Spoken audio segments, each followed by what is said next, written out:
Hello, Aries. Welcome to the Plaid Sheep Oracle. Interestingly, I don't know if you've watched the collective reading that I did,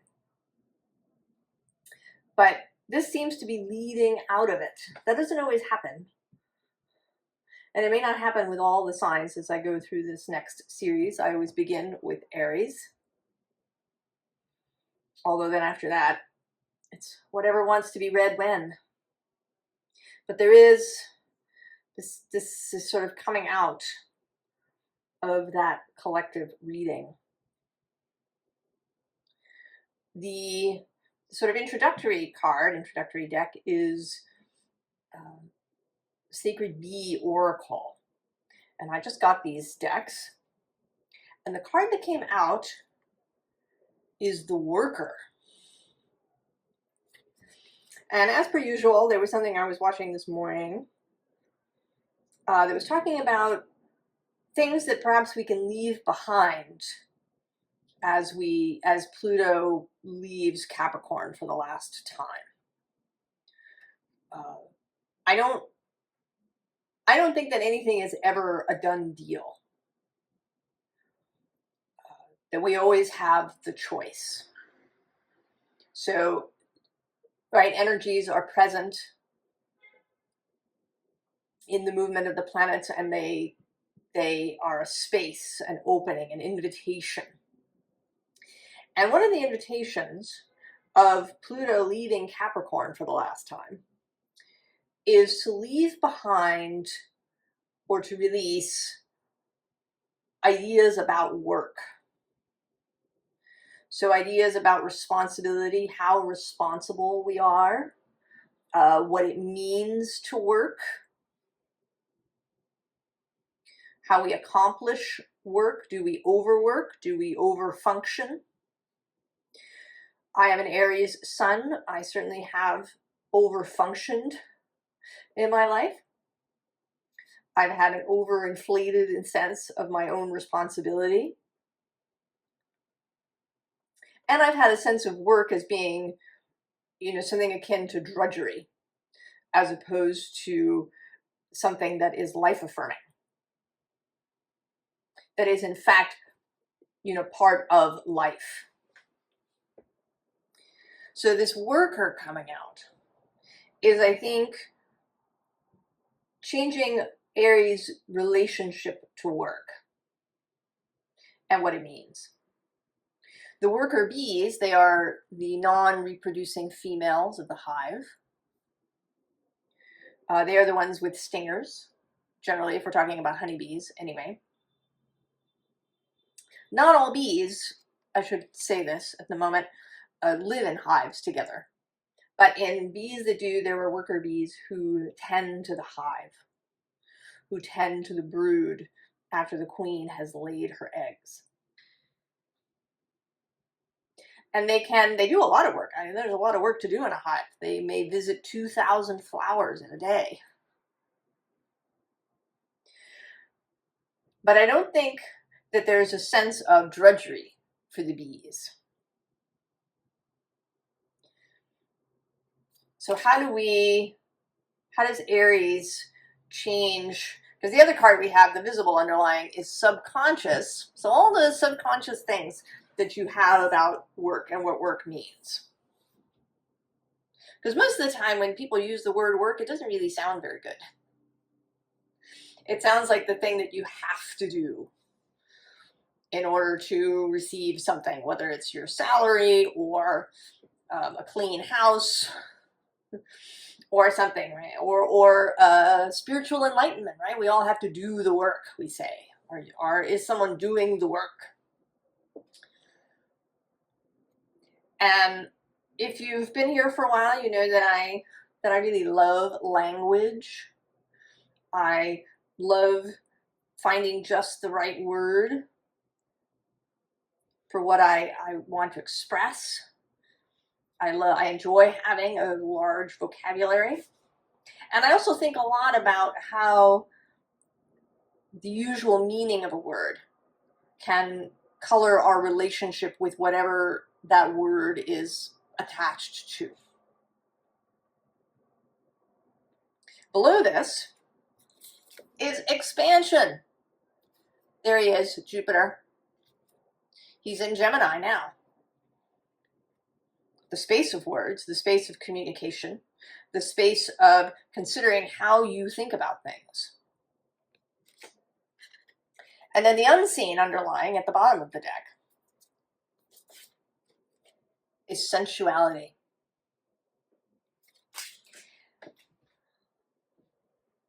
The embodiment of things. And Aries too can be a very, even though it's guided by Mars, who is very physical, right? Mars is the muscles of the body, movement, action. But Aries can still be very up in the head. There's all that fire shooting up into the head. And so we can get stuck up in there. And I was also thinking about this word grounding. And I've always had issues with it, at least in relationship to myself. I have a lot of Earth. I have 5 planets, 5 in Taurus. So in many ways, I am very grounded. I'm kind of a human grounding rod around others. It's challenging to panic in my presence. But, right, so I already have all this grounding. And I was thinking this morning that instead of grounding, because I also have been working with having a lot of energy coming in and how this has been affecting my sleep in particular. And when I don't sleep, I'm messed up. And today there's all these breakthrough moments that are happening. And maybe they're happening for you too, this moment in time. There's something about this moment in time that feels really open. That all sorts of information that was clouded, occluded, somehow not available to be seen, is now being seen. And what I saw is that it's not that I want to ground. Because for me, grounding is like bringing things to ground.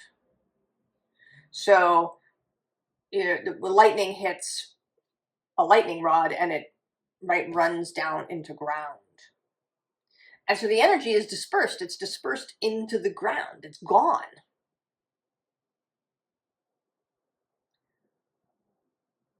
So it's not that I want to ground, but that I want to be fully embodied, that I want to integrate, that I want to be able to circulate the energy within me, and finding ways to do that. And this is this sensuality, I think, for Aries. Finding ways to circulate Mars. We don't want to ground Mars. We don't want him leaving, exiting into Earth. We want to have him circulating. We want to have capacity to hold Mars, our guiding planet. And to some extent to hold Venus, because we all have these male-female energies. And because we're human, right? We are male and female. So to have capacity to hold and circulate these energies.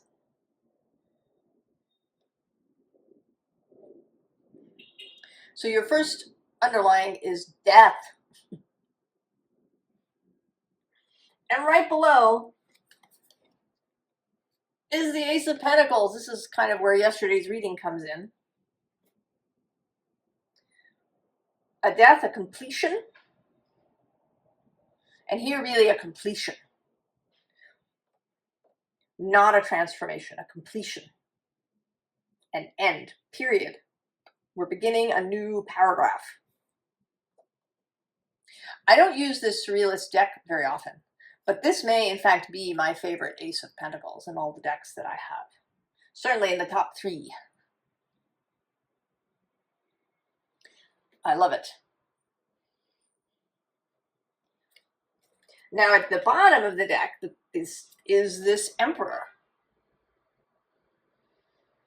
This in kind of way of maybe looking at work that we don't want to hang on to. And he always, you know, he looks like Sigmund Freud to me. So this card always brings up these, you know, ideas of psychological stuff that we might be carrying from childhood. Ways that we see work and working.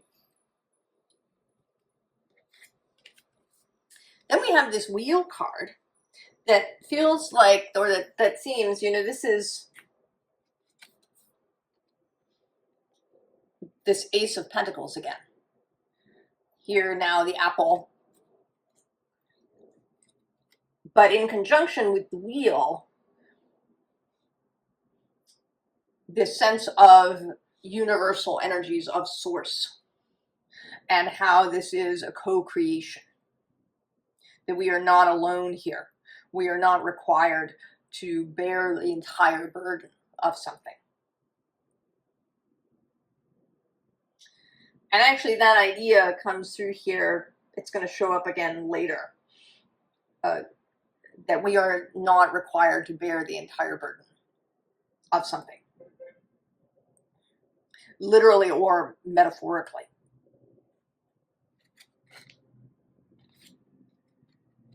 And then a third version here. Again, that egg. Here with the Hermit. A very different sort of energy from Aries, but one that I think we can benefit from. A more mystical vision, a mystical vision of work. I think Aries can sometimes also have a very literal idea about things.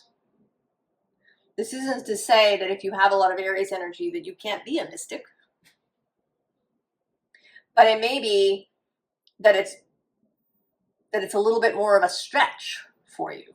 That your default is to see things very literally. So borrowing that Hermit energy and borrowing, you know, this Surrealist energy that is very much about not taking things literally, but about letting your mind go. You know, what does this image conjure for you? How do you feel when you look at it? You know, how do you feel about, you know, what we think about as weirdness, about the surreal? And then the Five of Cups. The leaving behind of things. The leaving behind of anything that we no longer require. And with this particular card, these guys look inebriated. You know, he's got this bottle of champagne that's empty now. They've all drunk a lot. And that stuff that we learn when we're young, when we're little, the ways that our family and our society gets into our heads, could be seen as a kind of inebriation. We're drunk on something that we had too much of. It got into our blood. And we needed some time to process it out. And that too is this Hermit. Stepping away from current circumstances, from what you've been sitting in, marinating in, living in.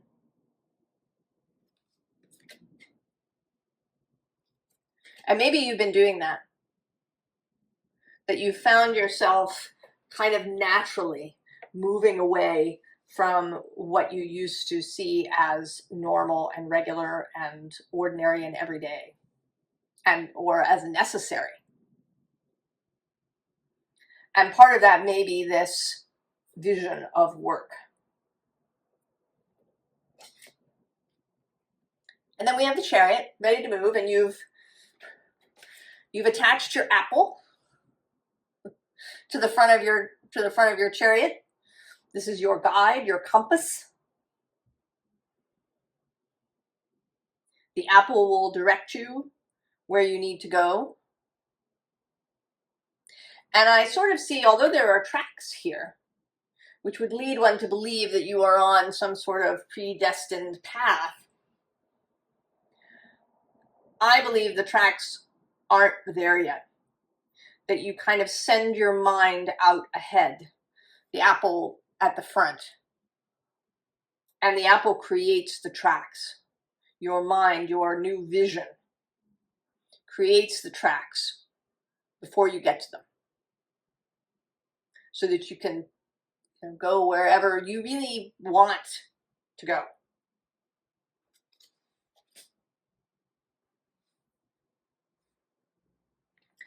And so we have a triple combination of the Oracle's gift, the bottom of the deck, seeing beyond, and then underneath the Oracle's gift is the Endless Possibilities card. And actually under that, I'm just going to give it a little, is a powerful move. So again, if you've been with me for a little bit, you know that I am not a fan of trying to see ahead. At least not really far. Trying to see, a couple of days, trying to see where your energy is currently at and where it seems to be leading. That I think is very useful.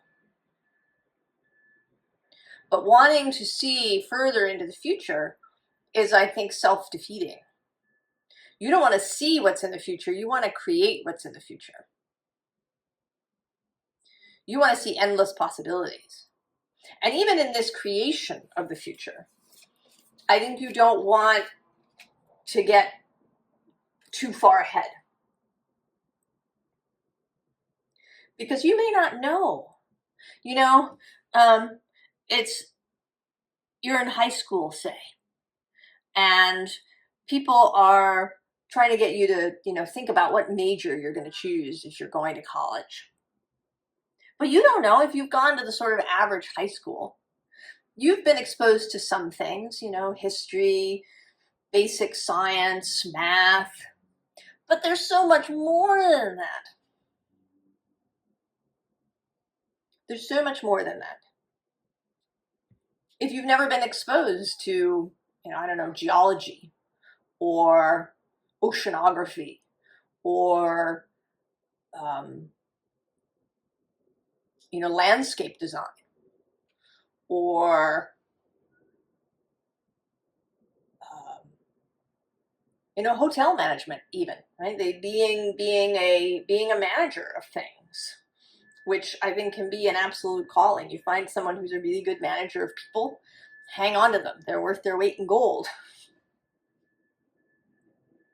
But you don't know. You've never been exposed to these things. And I think the future is like that we don't want to plan too far ahead, or with too much specificity. This is what we want now. We have a vision for what we can achieve, for what sounds really good, for what's interesting, what makes us curious and inspired at the moment, and to point our Chariot in that direction. But to allow the co-creation, to allow Source to bring you inspiration, things that you had not considered. Maybe you had no idea that landscape design was a thing. And then you're introduced to this. And you're off and running. So to be open to what comes. Also within, to me, I see to know yourself.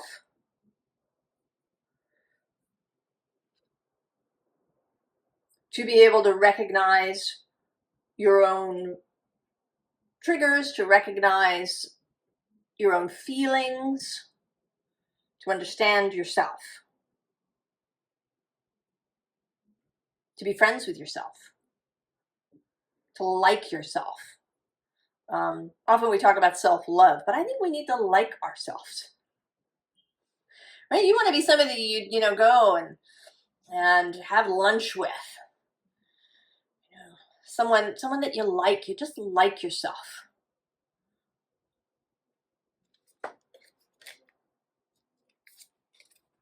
And so we have the grand symphony. All of the pieces coming together. Your own vision. This inspiration from source. And then, perhaps other people.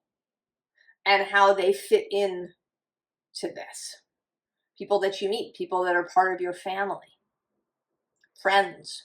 Kith and kin. The place that you live. The beings, all of the beings around you in this grand symphony. This is something that was also coming through heavily in the collective reading that I did. This sense of being interconnected with all things. And then there's the tall tale. The telling of the story as you go. You just get a little bit ahead of where you are in telling this new story that you want. If you watch Abraham Hicks at all, they have an exercise called segment intending, and you do intending. You decide how you want to feel, what kinds of things you want to have happen, just for the next segment or two. You're not getting way far ahead. This is a tale that's going to unfold. It seems what it's making me think of is how you can make a story where different people add on. So you get a group of people and someone starts the story, and then the next person adds something, and then another person adds something, until you get this whole story. And it goes somewhere perhaps really far from that original person's intention, because it allows for other ideas to come in. And this is coming through here again with the Three of Earth, the co-creation. Also with the worker, that the worker bees are a group. They work together. They help each other. They are coordinated. And with the Seven of Air at the bottom, this is my ritual card. That you make this thing and you hang it out there as a way to speak to spirit.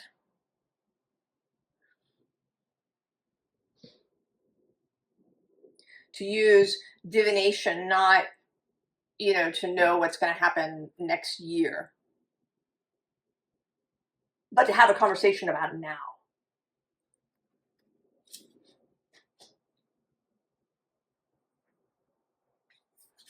This goddess of fire is underneath here, feeling very much like spirit. The character in the fairy tale that you meet as you're wandering through the woods. Allow that you're going to meet these expressions of spirit. who may help you along the way. There's an astrologer whose stuff I watch. His name is Gemini Brett. And he sometimes talks about meeting the planets, kind of in human guise.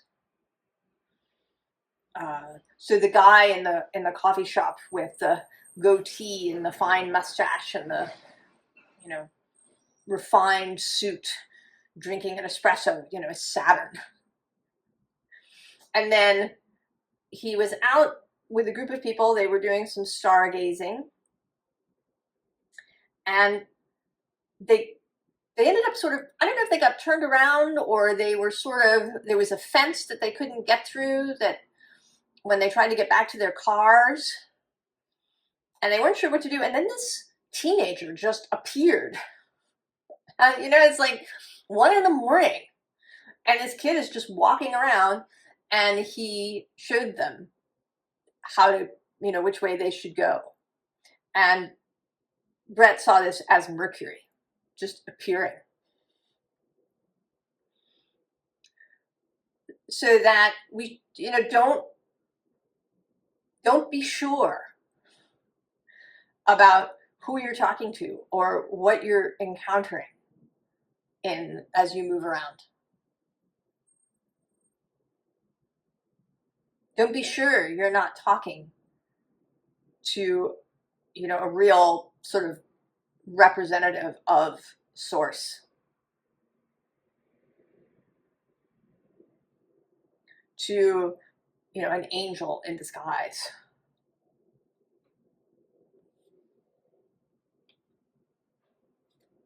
Right? Then the Ace of Fire to go with these Pentacles. The inspiration to really do the getting down to it here with the anvil. But in a totally different kind of way. Because then we have the ancestor with these flowers. And this is fitting in with this landscape design idea that's gotten stuck with me, I think. Not so much, you know, designing landscape around a home, but designing a garden, planning a garden, and then doing that work, and how really pleasing that can be. All of the things, you know, spending time with seed catalogs and different books and magazines and watching videos and planning this out, and, you know, learning about companion gardening and which plants do really well together, and how you could have something flowering throughout the year by planting different things, and all of that stuff in the planning stage that can be really interesting. And then going out there and, you know, walking around and planning your beds and, right, all of this stuff. And having that kind of relationship with work. Another video that I happened to watch, of course, was somebody who was talking about how she regretted monetizing her hobby. She was somebody who made clothes for herself. She also embroidered, and people said, oh, you should sell this stuff. You do, right? It's so good. But there's all this stuff, right, that goes along with that. And it kind of, right, it ruined the hobby. And I think that a better thing, perhaps, is to get a different relationship with whatever profession or work you are doing. I mean, that's not to say if you really hate what you do, if it just drains the life out of you, then changing to something else is a good idea. But maybe you're just feeling kind of bored. Maybe you've gotten stuck in some aspect of the profession that is draining, or it's just your attitude. to it, or, and that's maybe got you stuck working in a particular place. Maybe you really loved being a lawyer when you started out, but you ended up in some law firm where everybody's depressing, or everybody's, only focused on the bottom line, or, there's some culture that's depressing. And so you're thinking, I should just chuck this and become a chef. But maybe what you need is it might be that you need a new place, and to get to that new place, right? So you don't just take this difficult thing to the next place you work, is to fall back in love with this thing, to rearrange your ideas about work. Because then we have the Witch of Earth. And interestingly, in this deck, the witches sit in the Knight position. So there's a sense of the active principle, that this is sort of the Knight of Pentacles, which is a devoted energy. The Knight continues. But you don't want to be plodding and toiling and having drudgery. That's not how the witch works. She knows that all that she does is part of the spell.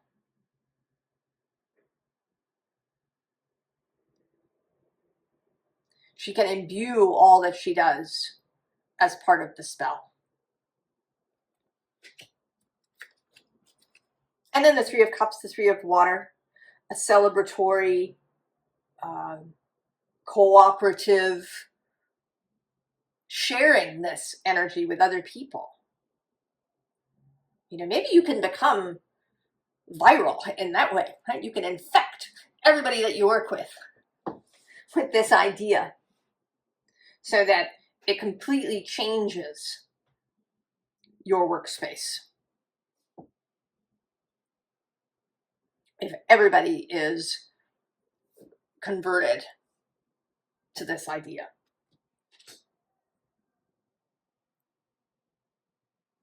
So interestingly, now the Hermit reappears,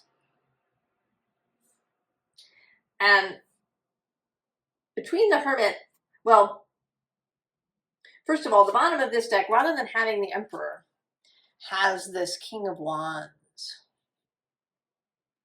And he's kind of cooler. He's leaning back. He's got, he's kind of a sexy character. He's not wedded to any particular way of doing things.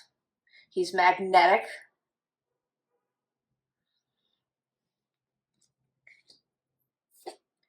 And then under the Hermit is the Ace of Wands. So you have been brought here. You've found this. You've found it. You've learned to use it.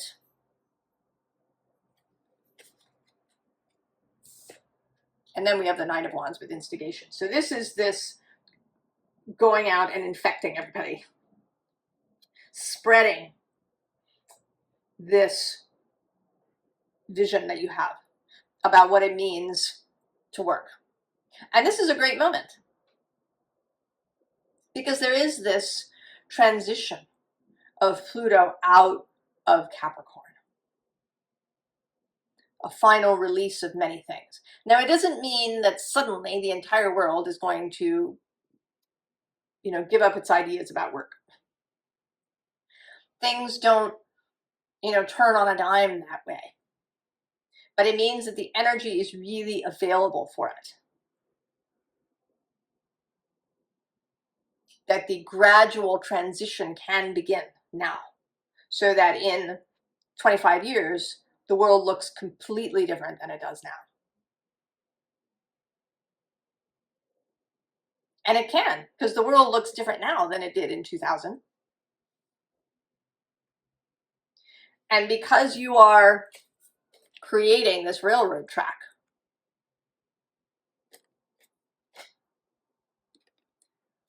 you can be a guide for others so that the world really does change.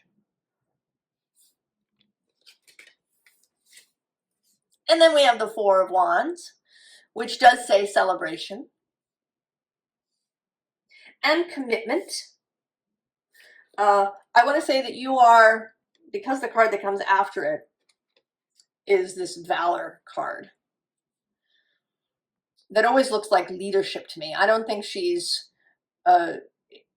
confronting these other 6 wands. I think she's like King Henry V at Agincourt. She's up there rallying this group of 6 wands. Leadership.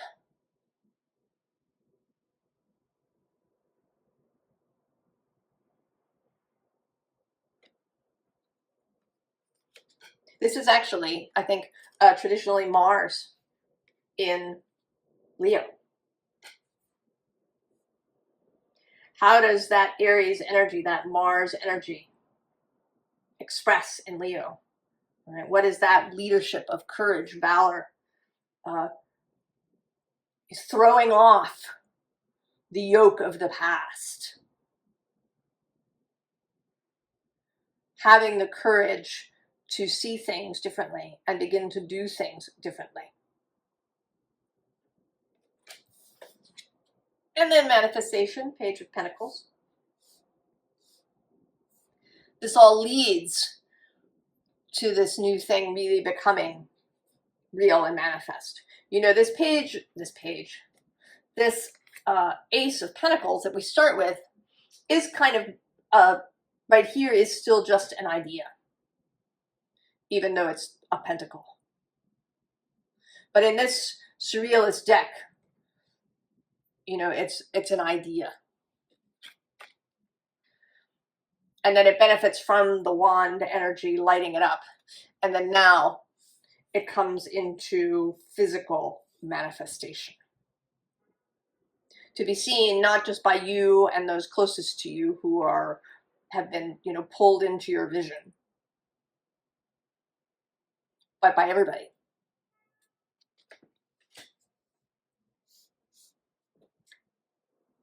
Advice.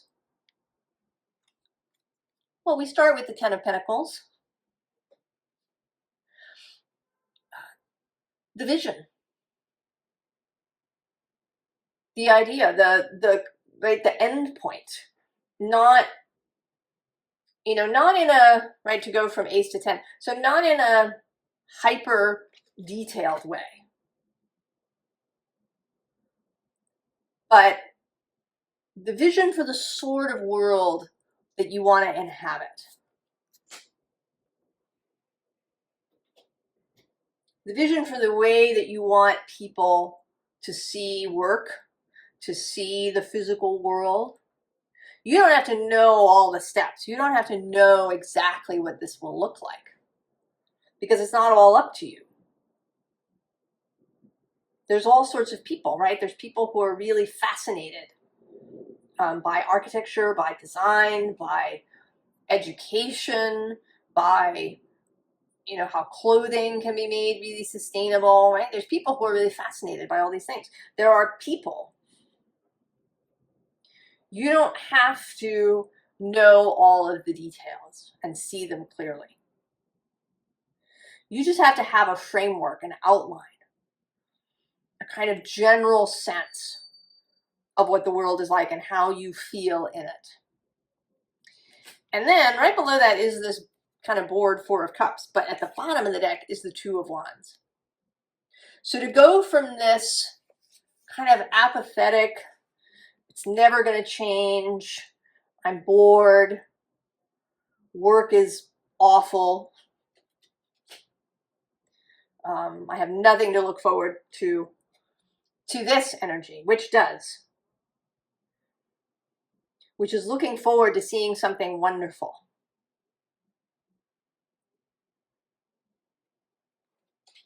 Because at the moment you don't, you know, you just have the pentacle. And maybe you don't even completely have the pentacle. You might still be in this death phase.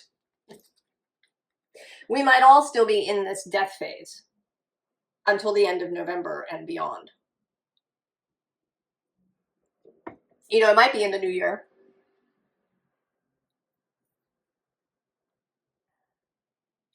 Because Mars has a retrograde that he's going to move through December into January.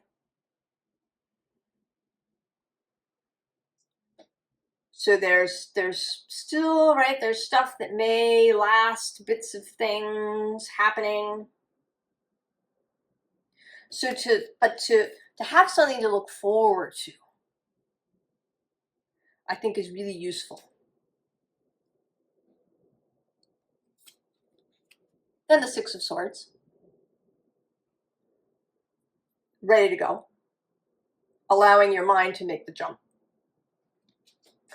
And then this Two of Swords, which has been changing for me. I used to see it as her being attacked by these crows. But now I think that the crows are trying to lead her. So they're, you know, she's put the blindfold on and allowed her mind to connect to the crows.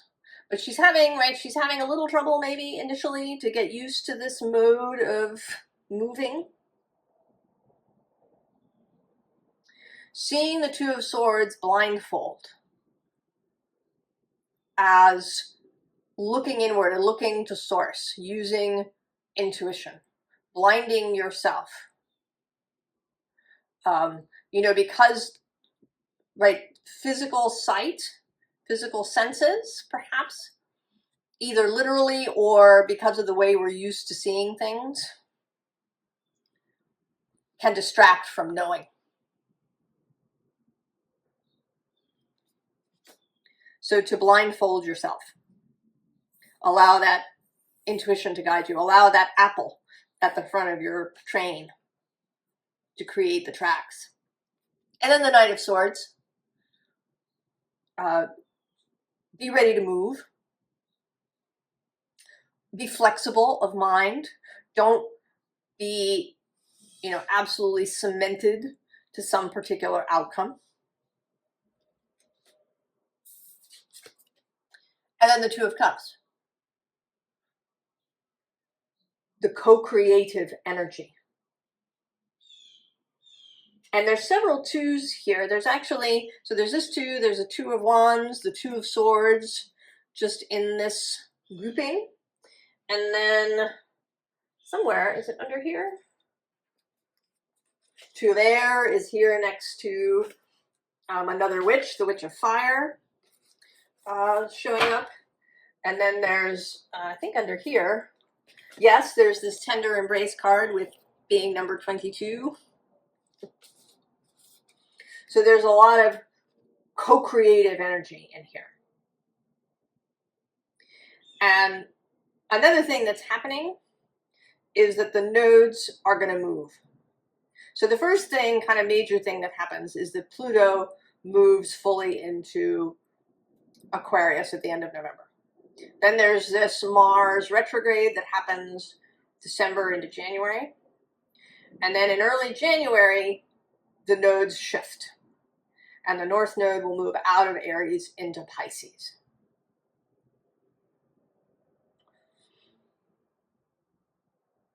And that is real, right? Getting into this magical Piscean space. Fully. Possibly releasing on the Virgo side other ideas about work and what it means to be diligent and having to have, you know, things exactly in some way, or relying only on the evidence of your own eyes, you know, or scientific evidence or whatever, right? Any of this kind of stuck in place things that we're going to be moving through. So allow this, Aries. Be open. Embrace it. Think about all the wonderful things that could come into your life from seeing things this way. I wish you the very, very best, and I wish you a lot of fun. I will see you next time. So long.